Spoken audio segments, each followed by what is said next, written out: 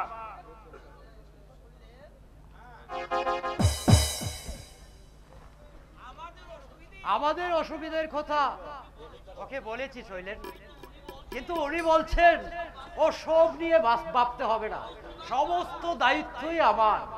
কিন্তু বাবা, আমাদের বোন আপনার বোঝা হয়ে আসবে না শৈলেন বাবু, বরং সচ্ছলতা নিয়ে আসবে। আমরা কি চাই তা জানেন? একটি সচ্ছরিত বুদ্ধিমান ছেলে, গরিব হোক তাতে কোনো ক্ষতি নেই, কিন্তু অবদত্ত শৃঙ্খল যেন না হয়। সেদিক দিয়ে আমার দাদা কিন্তু 100-র মধ্যে 100 মার্কই পাবে। আজ পর্যন্ত শখ করে একটা সিগারেট পর্যন্ত মুখে দেয়নি দাদা। বলতে গেলে এই 20 শতাব্দীর 50 দশকের কোনো ছাপেই নেই দাদার মধ্যে।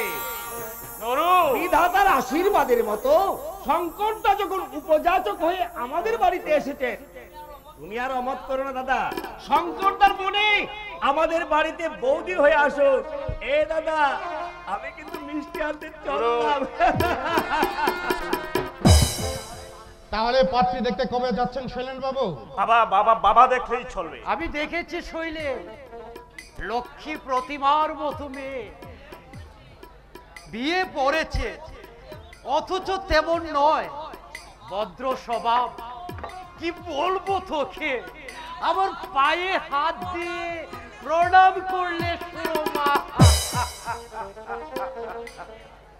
তাহলে হ্যাঁ বাবা, পাত্রী আমার খুবই পছন্দ হয়েছে বাবা।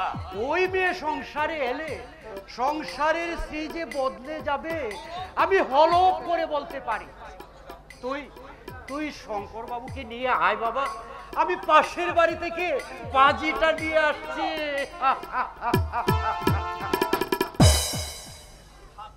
কি ভাবছেন শৈলেন বাবু? ভাবছি আমার অবস্থার কথা।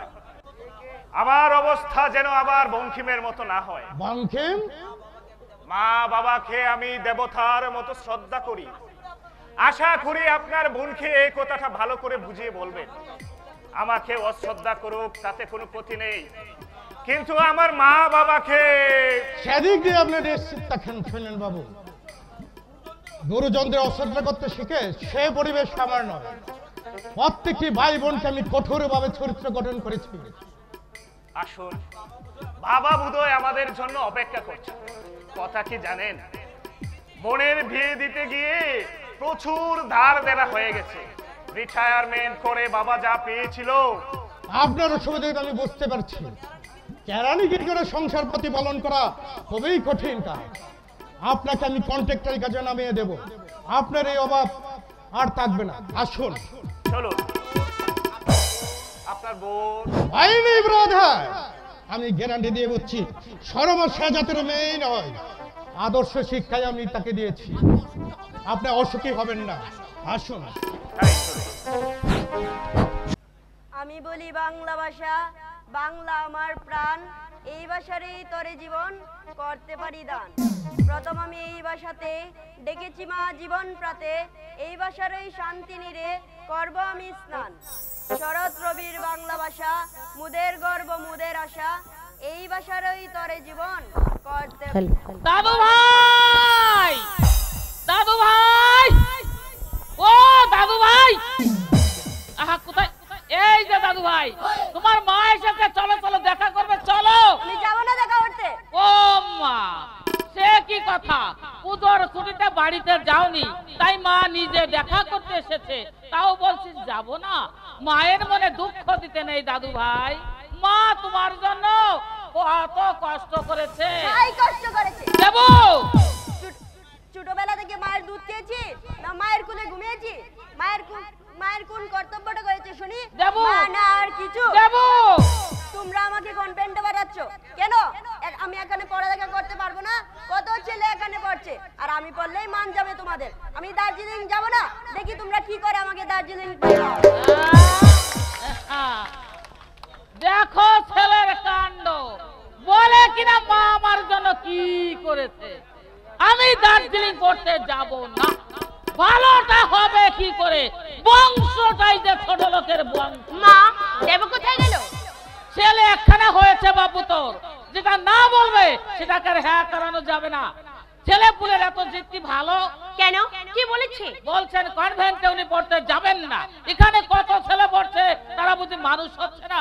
মা আমার জন্য কি করেছে, ছোটবেলায় মায়ের দুধ খেয়েছি না মায়ের কোলে ঘুমিয়েছি। ছোট মুখে বড় বড় কথা, ঠিক ওর কাকার স্বভাব পেয়েছে। আর গুণ নেই, ছাড় গুণ আছে 16 না। নইলে ওর ফার্মে শত শত লোক চাকরি করছে আর ওকে একটা চাকরি দিতে পারছে না। কি সব গন্ডগোল পাকিয়েছিল শৈলেন, এটা কি মিটে গেছে? তোমার জামাই বলে কোন রকম সামনে নিয়েছে, অন্য কেউ হলে হালে পানি পেত না। 3 লাখ টাকা সরস্বতী ব্রিজের কন্ট্রাক্ট নিয়েছিল, তাতে এমন মাল মশলা খরচ হবার কথা, লাভ তো দূরের কথা, উল্টো ঢুকে যাচ্ছিল 50,000। কন্ট্রাক্ট নেবার সময় পরীক্ষা করেনি শৈলেন? করেছিল, কিন্তু যে মাল মশলা খরচ হবার কথা তার 1.5 গুণ বেশি হলে লোকসান হবে কিনা তুমি বলো মা। আমার বেহার মধ্যে কি বলছে জানো মা? এই ব্রিজের সঙ্গে আমাদের জাতীয় স্বার্থ জড়িত রয়েছে। কম মাল মশলা দিলে 2 বছরের মধ্যে ব্রিজটা ভেঙে যেতে পারে। এটাই বলে পেটে নেই ভাত আর বিরাসে মাঝে দাঁত, ঘটে নেই ইন্দি ভদরে গোবিন্দ, নিজে থাকবার ঠাই নেই অম্বলে দিলি আদা।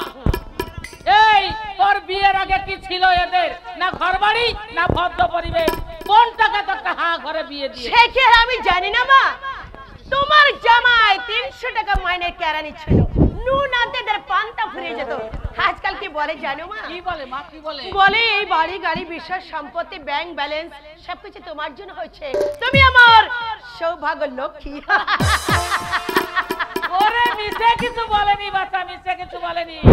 তোর বিয়ের 1 মাস পরেই আড়িয়া কন্ট্রাক্টরি লাইনে নিয়ে এলো শঙ্কর। যাই বলিস বাপু, পয়মন্ত হচ্ছে আমার ওই দাদু ভাই, ও তোর পেটে আসবার সঙ্গে সঙ্গে তোদের ভাগ্যের চাকাটা গড়গড় গড়গড় করে চলতে লাগলো। তোমার হলো রমা? যাচ্ছি, তোমার বন্ধু কোথায়? ছেড়ে দাও তোর কথা, সকালে বললে যাব, এখন বলছে তুমি রমাকে নিয়ে চলে যাও। আমার শরীরটা বেশ ভালো লাগছে না, আসলে ওর অন্য কোনো ধান্দা। তোমরা কোথায় যাবে স্বর্ণেন্দু? আমাদের সিনিয়র পার্টনার মিস্টার মেহতার ম্যারেজ ইউনিভার্সিটি, না গেলে অভদ্রতার চূড়ান্ত করা হবে। তাছাড়া রমা সেখানে নাচবে বলে কথা দিয়েছে। ও সুরমা সেখানে নাচবে, তাহলে তো তোমাদের দেরি করা মোটেই উচিত হবে না।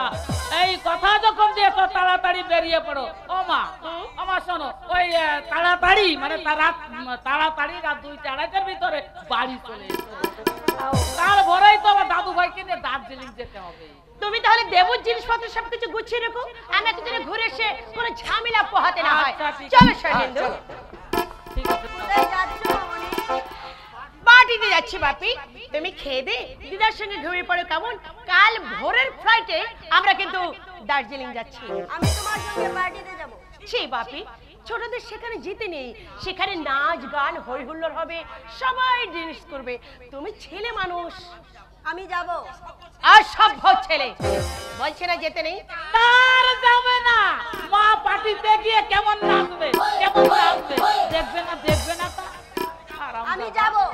বারবার এক কথা ভালো লাগে না কিন্তু দেবু, বলছে না যেতে নেই। যাব। দেখ দেবু, আমি যাবই তোমার সঙ্গে।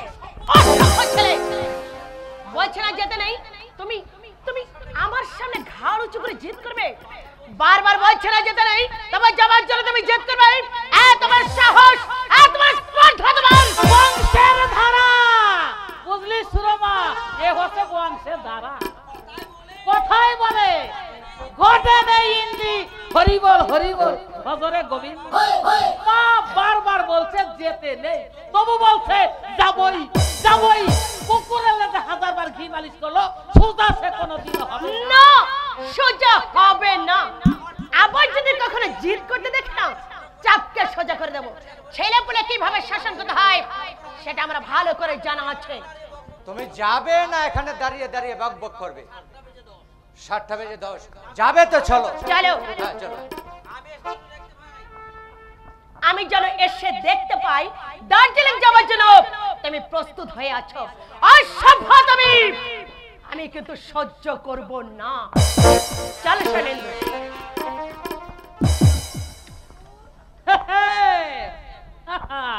যেমন কুকুর তেমনি মুগুর না হলে কি জব্দ হয়। এবার এসো খেয়ে দে আমাকে উদ্ধার করো। আমি খাবো না। কি তোমাদের ভাত আমি খাবো না, খাবো না, খাবো না। মেরে ফেললেও আমাকে খাওয়াতে পারবে না। দার্জিলিং এ পড়তেও যাবো না। এখান থেকে আমি লেখাপড়া শিখবো। আমি তোমাকে একটা কথাও বলবো না। সারা রাত নাচ গান করে বাড়ি ফিরে এসে যদি দেখে দার্জিলিং এ যাবার জন্য তুমি তৈরি হওনি, তো একেবারে মাটিতে পুঁতে ফেলবে। তোমার বাপ কেন, তোমার বড় মামাও তোমাকে রক্ষা করতে পারবে না। এখনো আমার সঙ্গে খেয়ে দিয়ে ঘুমাবে এসো, নইলে অদৃষ্টে তোমার অনেক দুঃখ আছে। আদি খেতা ঠং দেখে শয়তান হারামজাদা, হারামজাদা শয়তান।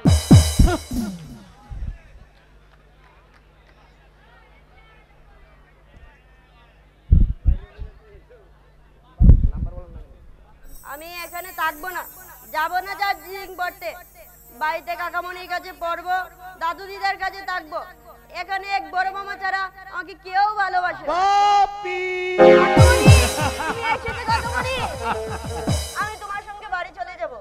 সে কি, তুই নাকি কাল দার্জিলিং চলে যাচ্ছিস? তাই তো তোর সঙ্গে আমি দেখা করতে এলাম। আমি যাব না অত দূর পড়তে। সে তো অনেক আগেই আমি দাদাকে বলেছিলাম। দাদা যদিও বা রাজি হলো, কিন্তু তোর মা বেঁকে বসলো, বললো এখানে থাকলে দেবু মানুষ হবে না। কিন্তু কাকামণি, ওরা তোকে প্রদস্ত সাহেব তৈরি করতে চায় রে বাপি। কিন্তু ওরা এটা বুঝে না, মাতৃভাষাকে অবহেলা করলে উচ্চশিক্ষা অসম্পূর্ণই থেকে যায়। তার জ্বলন্ত দৃষ্টান্ত মাইকেল মধুসূদন। মাইকেল? হে বাপি, নিজের লেখা কবিতার মধ্যেই তিনি তা প্রকাশ করে গেছেন। মাইকেল লিখেছেন, হে বঙ্গ ভান্ডারে তব বিবিধ রতন, তা সবে অবোধ আমি অবহেলা করি। পরধনে লোভে মত্ত করিনু ভ্রমণ, পরদেশে ভিক্ষা বৃত্তি কক্ষণে আচরি, কাটাইনু বহুদিন সুখ পরিহরি। না, বাকিটা বলো না। অনিদ্রায় অনাহারে সপিকায় মন, মজিনো বিফলে তবে অবরণ্যে বরি, কেলনু শৈবালে ভুলি কমল কানন। ওরে বাছা মাতৃকুলে রতনেরও রাজি, এ ভিখারি দশা তবে কেন তো রাজি? জানে ফিরে অজ্ঞানে তুই, জানে ফিরে ঘরে, পালিলাম আজ্ঞা সুখে পাইলাম কালে, মাতৃভাষা রূপে খনি পূর্ণমণি জনে। মাইকেল বুঝি মাতৃভাষা ত্যাগ করে? হে বাপি, ইংরেজি সাহিত্য রচনা করে অমর হতে চেয়েছিলেন। এদেশের মানুষ একটু ধন সম্পদশালী হলেই ছেলেকে সাহেব তৈরি করতে চায়। আমি সাহেব হব না কাকামণি, তুমি একটু বাইরে অপেক্ষা করো, আমি তোমার সঙ্গে বাড়ি চলে যাব। কিন্তু বাপি, মা বলি আমাকে কিছুতেই দার্জিলিং পাঠাতে পারবে না। আমি যাব না অত দূর পড়তে। বাবিকে বলবো এখানেই কোনো ভালো স্কুলে ভর্তি করে দিবে। তুমি একটু বাইরে দাঁড়াও, আমি এখনই আসছি। নির্বোধ ছেলেটা জানে না, ওর মা যখন বলেছে পাঠাবে তখন সে নিশ্চয়ই পাঠাবে। দাদারও সাধ্য নেই তাকে এ পথ থেকে নিবৃত করে। দাদার কথা ভাবলে আমার শুধু কান্না পায়। 10 বছর আগের দাদা আর আজকের দাদার মধ্যে আকাশ পাতাল ব্যবধান। মানুষ যে এভাবে বদলে যাবে এ আমার জানা ছিল না, এ আমার জানা ছিল না। সন্তানের ভবিষ্যৎ যারা নষ্ট করতে চায় তারা আমার শত্রু। শৈল, শৈল, তুই তোমার ছেলেকে ডেকে জিজ্ঞাসা করো কার অনুমতিতে দেবুকে বাড়িতে নিয়ে এলো। আজ ভোরের ফ্লাইটে তার দার্জিলিং এ যাবার কথা ছিল, কেন তাকে বাড়িতে নিয়ে এলো? দাদু ভাই নাকি বাড়ি আসবার জন্য কান্নাকাটি করছিল। আসল কথা তা নয়, আসল কথা হচ্ছে তোমরা চাও না দেবু মানুষের মতো মানুষ হোক, তোমরা চাও না দেবু দেশ ধনের একজন হোক, তোমরা চাও না। শৈল, তুই চুপ কর, তুই চুপ কর বাবা। ভগবানের সাক্ষী, আমি তোমাদের সাবধান করে দিচ্ছি, আমার সন্তানের ভবিষ্যৎ নিয়ে চিনিমিনি খেলবার চেষ্টা করবে না, তার ফল কিন্তু খুব ভালো হবে না। শৈল, তেলে ঝোলে খাওয়াচ্ছি, 4 তলা বাড়িতে বাস করাচ্ছি, তবু তোমাদের মন কিন্তু আমি পাচ্ছি না। বলিস না, তুই বলিস না বাবা, তুই এমন করে বলিস না।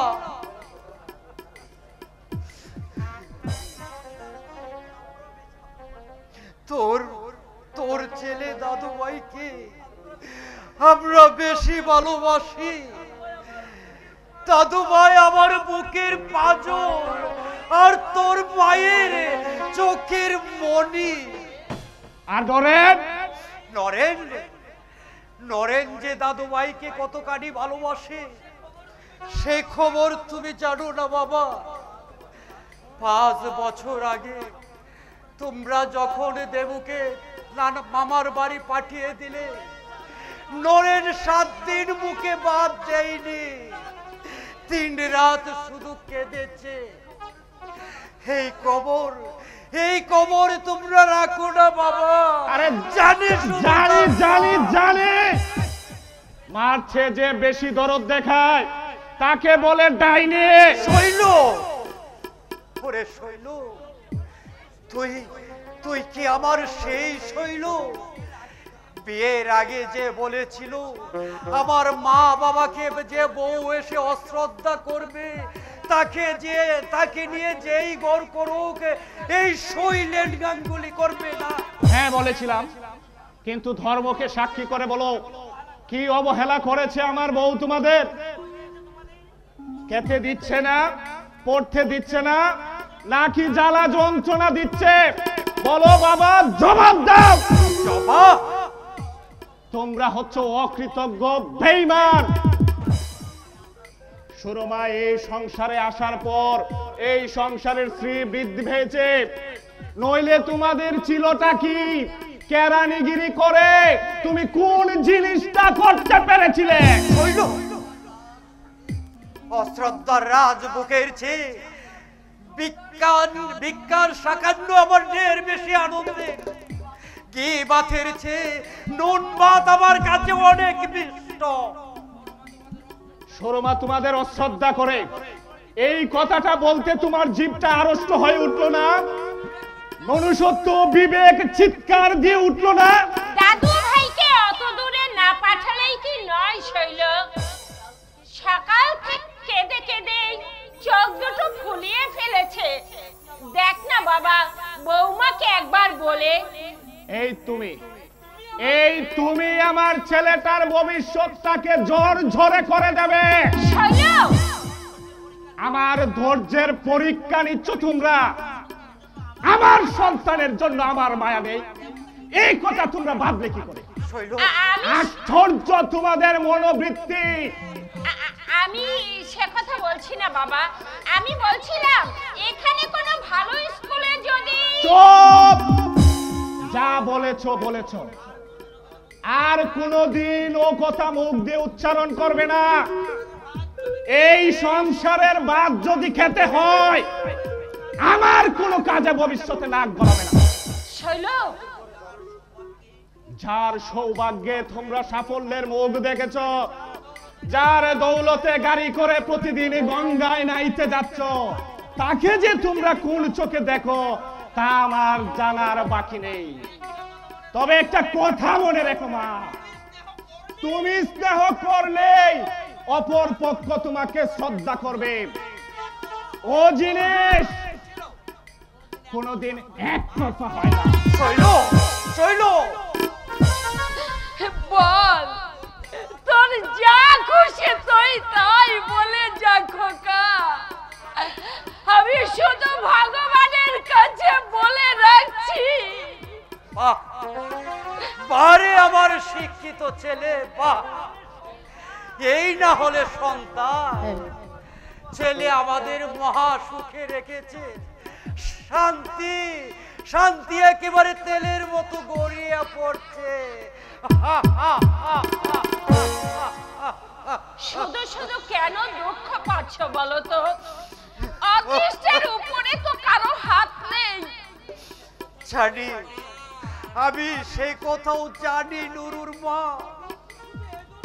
দুঃখ শুধু এই জন্য যে ছেলে আমাদের উঠতে বসতে কেথে সুথে বুঝিয়ে দিচ্ছে বউয়ের ভাগ্যে তোমাদের কপাল ফিরেছে।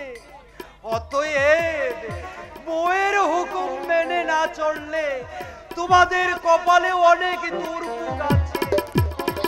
চলো না আমরা অন্য কোথাও চলে যাই। কোথায় কোথায় যাব নুরুর মা, কোথায় যাব? এই অবসর প্রাপ্ত কেরানির বিকল্প পথ যে আর খোলা নেই। সারাটা জীবন আমি কলম পিষেছি, যোগ বিয়োগের অঙ্ক মিলিয়েছি, শুধু এই নিজের জীবনের অঙ্কটাই মেলাতে পারলাম না। নিজের জীবনের অঙ্কটাই আমি মেলাতে পারলাম না। আমার নরেনটার যদি একটা চাকরি বাকরি থাকতো, ওদের এই অশ্রদ্ধার অন্ন আমরা কিছুতেই মুখে দিতাম না। দিদা দিদা আমাকে নিয়ে যেতে এসেছে। আমি তোমাদের ছেড়ে আমি কোথাও যাব না। মাকে তুমি বুঝিয়ে বলে দাও অত দূর আমি পড়তে যাব না। কাঁদিস না দাদু ভাই, কাঁদিস না। ওরে আমার যদি শক্তি থাকতো আমি তোকে আমার বুকের মাঝে লুকিয়ে রাখতাম, কিন্তু ওরা তো আমার কথা শুনবে না দাদু ভাই। আমি নিরুপায় দাদু ভাই, আমি যে নিরুপায়। এই সংসারে আমার কোনো কথাই চলবে না। এই এখানে এসে লুকোনো হচ্ছে। চলে আয় বলছে। আমি যাব না, দিদাকে ছেড়ে আমি কোথাও যাব না। ওর অদৃষ্টে অনেক দুঃখ আছে দেব। ভালোই চলে আয় বলছে। দিদি এলে আর বংশ আলাদা করে দেবে।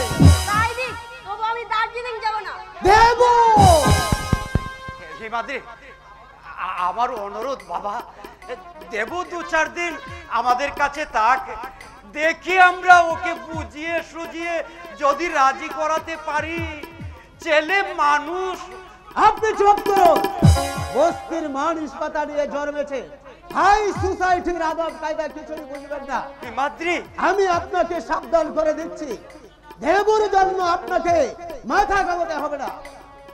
এতটুকু ছেলে যা জিদ ধরবে। বাপির জিদের জন্য তোমরা আমাদের দায়ী করছো কেন? 5 বছর বয়স থেকে অত তোমাদের আদর্শী মানুষ হচ্ছে, ছুটি ছাটায় এখানে আসে। তার হুকুমে ওকে তুমি বাড়ি নিয়ে এসেছো। হুকুম? আজ সকালে ওর দার্জিলিং যাবার কথা, কেন ওকে বাড়ি নিয়ে এসেছো? তোমার উদ্দেশ্য অনেক সুপর্ণ যে আজ আমি বাড়ি ছিলাম না, তা না হলে তোমার হাড় মাংস আমি আলাদা করে দেব। দেখো হিমাদ্রি, সারাপ গাড়ি 10টায় ধুতিয়ে মুখ ছিঁড়ে ফেলবো। ইথর ছোট লোক জানুয়া। তুমি কিন্তু স্বাধীনতার সীমা ছাড়িয়ে গেছো হিমাদ্রি। আরে যা যে দাদার মাথায় কাঁঠাল ভেঙে কাছে, তার আবার বড় বড় কথা। একটা স্টেডি ধর। আমার ধৈর্য কিন্তু সীমাহীন নয় হিমাদ্রি। আমি তোমাকে লাস্ট ওয়ার্নিং দিচ্ছি, এখনো ভদ্রভাবে কথা বলো। যা বাবা, তুই